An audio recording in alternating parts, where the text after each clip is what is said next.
जय शिवराय मित्रांनो. आज रविवार होता त्यामुळे निवांत उठलेलं, कारण कंपनीला पण सुट्टी होती. पहिला हातरून काढून घेतलं, झाडून पण मारून घेतला, अंघोळ करून आवरून घेतलं बघा. आणि असा खतरनाक टिळा पण लावलेला होता. साईडवर जायचं त्यामुळं काय चाललेलो. पहिला गाडीत तेल नव्हतं म्हणताना 250चं तेल टाकून घेतलं आणि चाललो. ते पण असं गाडी पळवालता की हायवे असल्यासारखंच. आम्हाला वाटलेलं पहिलं साईडवर जायचं, पण ह्यानं डायरेक्ट आम्हाला धरणावर आणलेला. धरण फिरलो आणि काय नंतर इथं एक बोट होती.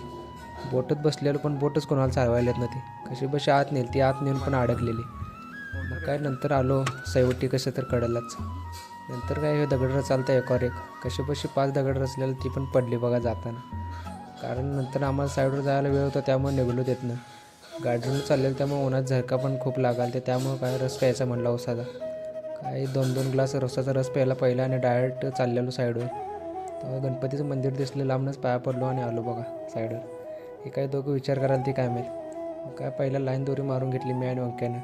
नंतर पट्टी पण मारायला घेतलेली. खूप उकडालं तर, कारण पत्र्याच्या घरातच काम चालू होतं. कशी कशी पट्टी मारून घेतली आणि नंतर बोर्ड पण भरून घेतलं बघा.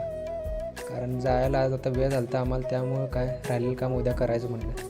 तर चाललेलं रूमवर. तुम्ही पण जाता जाता आम्हाला लाईक आणि फॉलो करून जावा.